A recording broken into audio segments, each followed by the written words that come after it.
They thought you were the punchline, a cheap gag they could tell at dinner parties. Oh, they had it all figured out, didn't they? A neat little story about a dreamer who couldn't hack it, a weirdo who tried too hard, a walking blooper reel. They built their consensus on your failure, wrapped themselves in the cozy blanket of their shared judgment, and whispered, "Nah, they won't make it," so loud it became their whole damn reality. They didn't see you. They saw an anecdote, a bit of entertainment to make themselves feel clever, a sad little story to prop up their own pathetic confidence. That was their power play, make you small so they could feel tall. Cute, isn't it? Adorable, actually, right up until the curtains opened, and the joke learned to read the script. What they didn't get is that your silence was never a sign of defeat. While they were trading in sound bites and gossip, you were investing in storms. They thought their laughter was currency, a high-value asset, but your silence was a vault, a thick steel door that locked away your true potential. You practiced in the dark, away from their judging eyes. You broke and rebuilt in the alleyways of your life, in places where no one was lining up to give you a participation trophy. Every sneer they cast, every bit of shade they threw, wasn't a punishment. It was a brick, a cold, hard brick, for whatever you were quietly, furiously building. They thought the punchline was their victory. They didn't realize the punchline was the detonator, a ticking bomb of a comeback they couldn't even begin to comprehend. Now watch them. Watch them try to retrofit their arrogance into relevance. They check your feed like it's an X-ray for their conscience, desperately searching for a moment they can claim they knew all along. They offer the polite nods, the manufactured praise, the "oh, we always knew" comments. It's a performance, darling, a frantic, sloppy attempt to launder their shame. But desperation ages worse than honesty, and honesty has a face now. It wears your name. They wanted you apologetic. They wanted you to explain your hustle like it was a hobby, to shrink your trauma into a digestible Instagram caption. But you stopped translating yourself into their language. You refused to spell out your survival for those who neither suffered nor learned. You became a phenomenon that refused to be summarized. They don't know how to handle a life that won't bend into a neat narrative. So they fidget. They flip through your moments, like archaeologists searching for the part they recognize, so they can feel safe again. There's a strange, slow-motion cruelty in watching people realize they were wrong in chorus. It's not the glee of revenge. It's the slow, surgical collapse of a story they've told themselves for years. They've rehearsed your failure for so long that admitting your success feels like losing a limb. It's not your job to amputate them of their illusions. Your only job is to stand there, impossible, calm, and let the sound of their recalibration echo. That silence, that's cleaner than any speech you could make. Now they try to mimic you. They copy the cadence, stitch your phrases into their captions, as if appropriation can replace integrity. It's pathetic and hilarious at once, like watching maggots try to be a feast. Let them imitate. Let them mouth the language they once mocked. It only proves your grammar was original, and theirs was reactive. Originals don't need approval. Originals cause other things to break. You didn't rise to humiliate them. You rose because you had no other choice. The furnace of what tried to destroy you forged something sharper. You are not their comeback story. You are the weather they failed to forecast. When they stare at your work, it's not envy only. It's recognition, the kind that tastes like regret. Let them scroll with clenched teeth. Let them whisper your name like a clause they forgot to read in their own contracts. So keep moving like you were born for the fallout. Keep breathing like you've always known oxygen tastes better after you learn to earn it. Their mockery was short-term entertainment. Your becoming is long-term evidence. They called you the joke. They do not laugh anymore. They look broken, and that is the nicest thing you've made happen without lifting a finger. They laughed loud because silence scared them. They mocked hard because truth makes liars twitch, and every time they rehearsed your downfall, they were writing the script of their own collapse. Now look at them, those same critics, experts, jokesters, eyes glazed, knees weak, watching your very existence turn their certainty into rubble. You didn't argue. You didn't campaign. You didn't beg for their vote. You just kept breathing through every exile, every insult, every "maybe this isn't for you." That's what broke them. Not your wins, but your refusal to die where they left you. See, when they branded you a joke, it wasn't about you. It was about the terror of being wrong. Because if someone like you, a freak, a reject, a misprint, could actually make it, then what did that say about their neat little lives built on shortcuts and applause? That's why they laughed so loud. Because laughter is camouflage. Now the camouflage is gone. Their faces tell the story. Strained, cracked, desperate to pretend they weren't the ones who doubted. Screenshots don't forget. Silence doesn't lie. Every whisper they made to bury you now hangs like an anchor around their necks. And the best part, you didn't destroy them. You didn't need to. You just became undeniable. You let their smirks rust, their arrogance rot, their words curdle into regret. That's the real joke. They thought you were entertainment, a circus act to be dissected. Now they sit in the seats, clapping with trembling hands, pretending they knew the ending all along. But you know better. You heard the laughter. You felt the exile. You bled in silence, and now you walk into rooms with thunder stitched into your voice and fire humming through your veins. They thought you were a joke. Turns out you were the prophecy, and now the only thing broken is them. And oh, isn't it delicious watching the same people who couldn't even spell your name right back then, now refreshing your page like addicts, trying to decode how the joke rewrote the whole script. They used to sip coffee and chuckle about your phase, your obsession, your failure waiting to happen. Now that coffee tastes like poison every time your face shows up on their screens. They can't swallow without gagging on their own arrogance. That's the price of underestimating someone who eats humiliation like breakfast and spits it back out as empire. Here's the twisted comedy. They thought laughing at you would keep you small. But every laugh was a spark. Every insult a log on the fire. Every "they'll never make it" a drumbeat in your chest. You didn't just survive their circus. You became the ringmaster, the lion, and the fire all at once. They sit in the stands now, terrified clowns without makeup, broken mirrors holding up nothing but regret. Their giggles sound like ghosts. Their old jokes echo like epitaphs. The stage they thought belonged to them is nothing but rubble under your boots. You didn't clap back. You didn't throw dirt.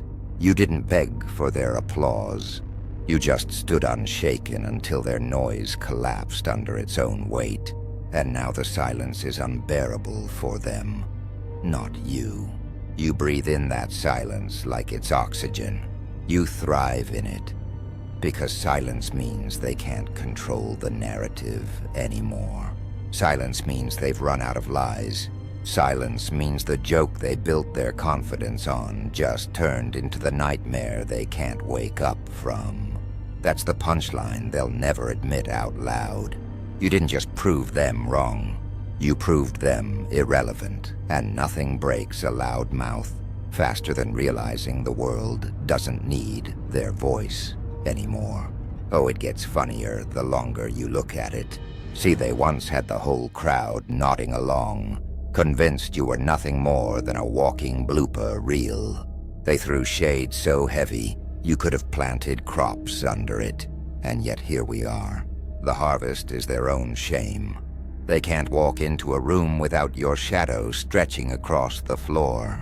They can't laugh without choking, because every chuckle reminds them of the day they bet against you and lost everything they thought they knew. Now they scroll in secret. They hit play on your videos with the volume low, like guilty teenagers sneaking into the wrong movie. They study you like a crime scene, rewinding your every move, desperate for a clue. How the hell did the punchline become the headliner? How did the freak in the corner turn into the storm in the center? They're sweating in their own confusion, trying to act like it doesn't matter. But every new success you carve out is another nail in their coffin of credibility. Their words aged like spoiled milk, and now the stink follows them everywhere. The cruel beauty is you don't even have to remind them. Your existence does all the heavy lifting. Every time you breathe, it's proof they were wrong. Every step you take is a mirror shoved in their faces. And mirrors, oh, they hate those. They can't stand the reflection of their own cowardice staring back. So they flinch. They pretend. They rewrite history. They'll tell people they always believed in you. They'll swear they were rooting for you the whole time. But you remember who laughed loudest, who whispered hardest, who prayed the joke stayed funny forever. And now they look broken. Not cracked, not bruised, broken. Because the joke didn't die, it lived, it thrived, it grew fangs and a crown. And nothing makes people lose sleep like realizing the thing they buried is the very thing that owns the night. These people, they weren't just doubters. Nah, they were the peanut gallery drunk on their own echoes, tossing cheap shots from the safety of the stands. They thought making you a joke made them important, like hyenas laughing loud enough to drown out the fact that they ain't lions. But here's the raw punchline. They're not laughing anymore. Their voices cracked, their egos snapped, and the only sound left is that sweet, sweet silence of people choking on their own regrets. See, you didn't clap back with words. You clapped back with existence. Every insult they spit aged like spoiled meat. Every "you'll never make it" now hangs around their neck like a rotting necklace. And the fun part, you didn't even have to touch them. You didn't swing. You didn't bark. You didn't beg. You just kept moving. That's the comedy. You were the punchline, and then you turned the whole damn circus into your stage. And now the clowns. Oh, the clowns are the ones wiping off smeared makeup in cracked bathroom mirrors, wondering why the crowd left. Dark truth. You broke them without breaking a sweat. Their confidence wasn't confidence. It was duct tape, holding together a pile of insecurities. You tore through it by breathing, by showing up, by refusing to die in the corner they shoved you in. Now they scroll your name with shaky hands, pretending they don't care, pretending they're not haunted, pretending the joke didn't flip the script. But deep down, they know the freak they mocked is the reason their whole damn act collapsed. And the funniest, filthiest part, you didn't just make it. You made them irrelevant. You turned their laughter into evidence. You turned their whispers into epitaphs. You turned their doubt into the stage lights, burning their faces every time your name gets mentioned. That's not revenge, darling. That's theater. And you're the director, the star, and the demolition crew. Oh, they can feel it now. Every sneer they once threw at you echoing back like a bad joke, nobody laughs at anymore. And that's the filthiest twist. They're trapped inside their own comedy club, spotlight hot on their foreheads. But the punchlines don't land. The crowd's gone cold, and the only thing left is the sound of them choking on their own setups. You're not even on stage. You're in the back, feet up, drinking in hand, watching their whole act implode like a cheap tent in a thunderstorm. They used to love telling people you were unstable, delusional, trying too hard. But now look, unstable as them, pacing floors at 3 a.m., scrolling your wins like crime scene photos, replaying every time they laughed too loud, every time they called you crazy. Delusional is them, rewriting history like their receipts ain't still out there. I always believed in them, they'll say with dry throats and fake grins. Yeah, sure, and pigs always believed they could fly. You didn't just survive their ridicule, you weaponized it. Every insult got sharpened, every doubt became ammo, every laugh fueled the fire that roasted them alive. They thought they were burying you under mockery. They didn't realize you were growing roots so deep the whole damn ground split open. Now they're the fossils. You're the earthquake. They're the cracked statues. You're the wrecking ball swinging through without an ounce of apology. And the funniest part, the sickest, darkest part, is that they still watch you wide-eyed, trying not to blink. They want to know your trick, like survival is some magic act, like thriving after hell is something you picked up in a workshop. But you know the truth. The trick was suffering and not folding. The trick was walking through fire with a grin. The trick was not needing them anymore. And now they're the punchline, broken in the seats, praying no one remembers how loud they used to laugh. You know what really kills them? It's not your shine. It's the fact that your shine exposes how damn dull they've always been. They strutted around like peacocks with plastic feathers, convinced the world would never notice the glue holding them together. And then you walked in, scarred, bleeding, grinning, and suddenly their costumes looked cheap. Their crowns looked rented. Their voices cracked like bad karaoke. They can't unsee it. That's why they twitch when your name comes up. That's why they fake smiles with teeth grinding underneath. These people once called you too much, too loud, too emotional, too intense. But that's the punchline, isn't it? Because too much is exactly what crushed their just enough.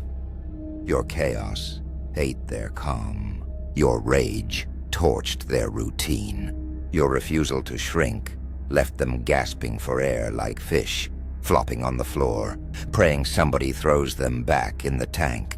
But no one's coming. Their show's over. Their curtain dropped. They laughed you out of the room, but now the room belongs to you. And all they can do is lurk in the corners like unpaid extras. And don't get it twisted. They're not broken because you beat them. They're broken because you didn't need to. You didn't waste a blade on them, didn't waste a bullet, didn't waste a word. You just kept moving forward, dragging their doubt behind you like roadkill, until one day it started to stink so bad, the whole world turned its head and said, "Demon, they were wrong." That smell, that's their legacy now. Rotten pride, spoiled arrogance, empty laughs that aged like cheap beer left in the sun. You didn't just flip the joke. You became the joke's executioner. And the audience, the same crowd that once laughed at your pain, they're laughing again now, but this time at them. And nothing burns harder than realizing you're the clown in your own circus. Broken makeup running, spotlight gone, while the one you mocked walks off stage with the whole damn tent behind them. That's the beauty of it. This ain't some clean little redemption arc. Oh no, this is tragedy dressed up like comedy. And they wrote the script themselves. Every time they opened their mouths to spit venom, They were carving their own tombstone. Every time they laughed at your scars, they were chiseling their names into the wall of shame. And now they're stuck watching the reruns of their own arrogance. A highlight reel of failure that plays every time you walk into a room. They thought calling you a joke would erase you, but all it did was tattoo their weakness onto history. Because when the punchline refused to stay down, it flipped the whole act upside down. Now they're the skit. They're the gag. They're the desperate, sweaty performers bombing on stage while the audience yawns and waits for you to speak. And when you do, it's thunder. It's prophecy. It's the sound of their whole fragile empire collapsing, brick by brick, ego by ego. Picture them now. Faces pale, eyes hollow, scrolling in the dark like addicts, refreshing your name just to torture themselves. They don't clap. They don't cheer. They don't congratulate. They rot quietly, slowly. Every headline with your face is another nail. Every quote with your words is another shovel of dirt. They don't sleep anymore. They haunt themselves with the memory of how loud they laughed, how certain they were. And that certainty, it turned to ash in their mouths. You didn't just win. You rewrote gravity, and them, they're broken. Because the center of their world snapped. Because the joke they built their confidence on grew teeth, grew fire, grew untouchable. They mocked you like it was gospel. Now their laughter is scripture for their downfall. That's the kind of irony you can't script. That's divine comedy at its darkest. And here's the sickest part. They know the crowd switched sides. The same people who once joined in on the jokes now sit back with popcorn, watching them unravel like drunks on stage who forgot their lines. The laughter isn't with them anymore. It's at them. Every twitch, every forced smile, every stumble they make trying to look relevant just feeds the show. They wanted you to be the clown, but now the whole circus is pointing at them. And the makeup don't hide the cracks. It eats them alive that you never had to lift a finger to ruin them. You didn't sabotage their spotlight. They tripped over their own DMN punchlines. You didn't drag them down. They drowned in the silence they once weaponized against you. That's the grotesque carnival of it. The freak show they tried to make out of you is now their stage. And the crowd's howling at their collapse like hyenas on a carcass. And you're not even sweating. You're in the back, cigarette smoke curling in the air, laughing so hard your ribs ache.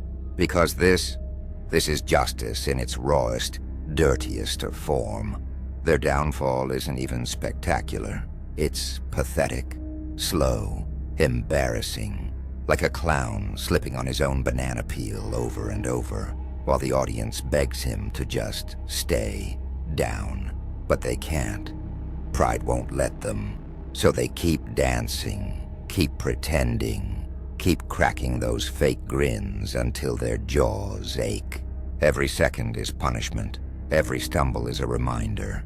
Every applause in their heads is just echoes of a crowd that moved on to watch you burn brighter than the spotlight could ever hold.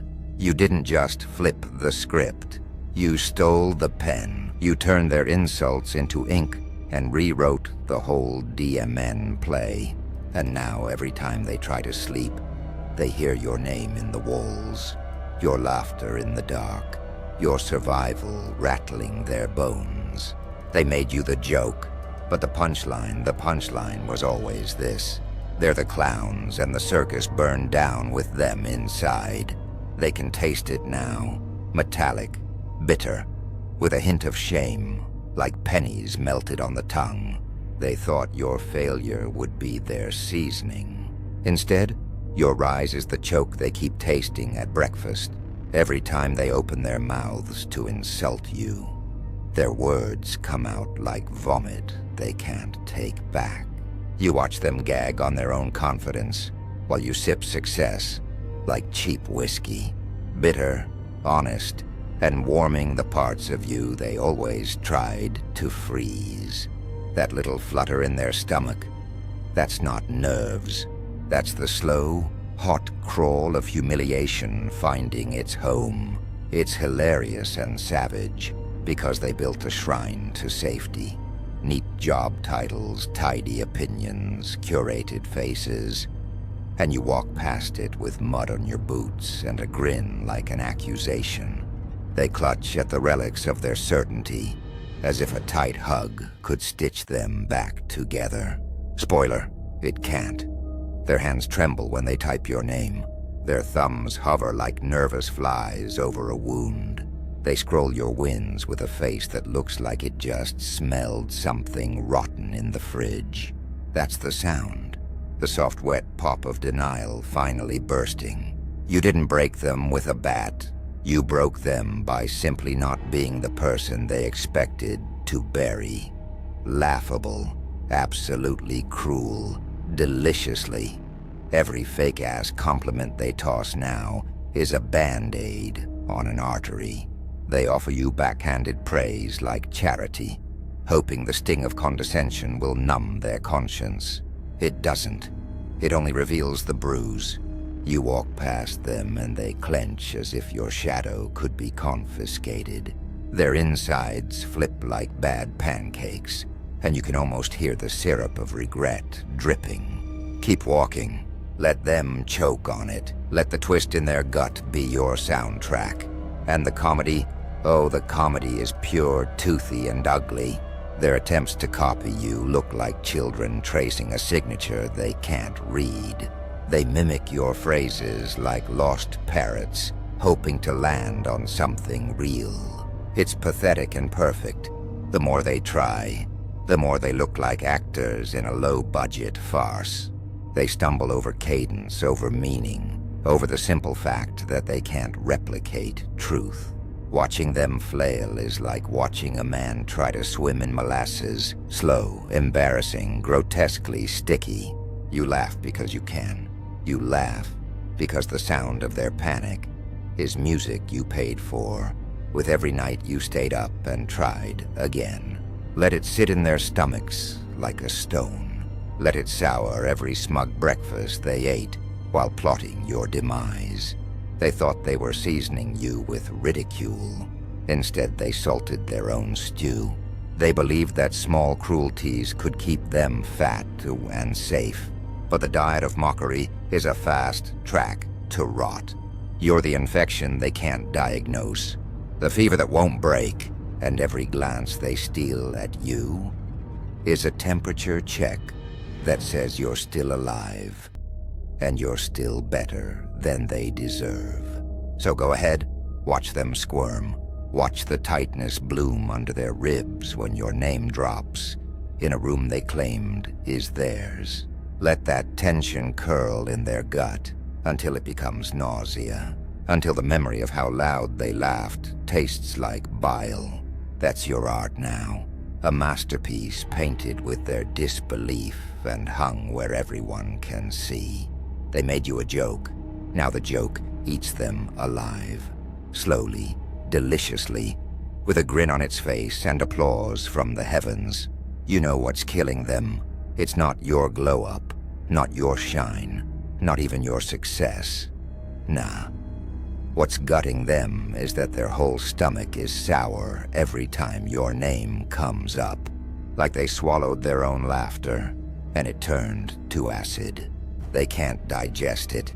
Every giggle they spit at your expense is crawling back up their throats like vomit, burning their insides raw. That's karma in its pettiest form. Your face alone giving them indigestion. And it's funny, filthy funny, because back then they thought mocking you was calorie-free. A little joke here, a little gossip there. Oh, so harmless. Now they're bloated on their own satiety, gassy with regret, doubled over every time life serves them a reminder of how wrong they were. You're the stomachache they can't shake. You're the food poisoning that never clears. They thought you were junk food. disposable, forgettable. Turns out you were moonshine, burns going down, unforgettable, coming back up, and guaranteed to leave them twisted on the floor. Picture it. Them at night, curled up in bed, scrolling your wins on a cracked phone screen, feeling their gut drop like a carnival ride that won't stop.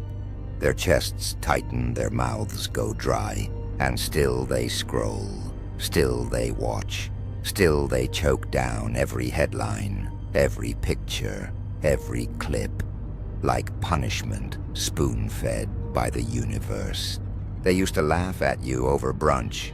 Now every bite of avocado toast tastes like ashes, and the raw truth. You didn't need to swing, didn't need to fight, didn't need to clap back. You just lived. You just refused to die where they dumped you. And that simple act, breathing, moving, showing up, became the comedy show of their collapse. They laughed so hard at your pain. But the encore is this. They're the clowns gagging on stage, stomachs knotted, makeup smeared, while the audience howls at their humiliation. And you're in the back, drinking in hand, laughing so hard it hurts, because the freak they called a joke turned out to be the entire GDDMN show.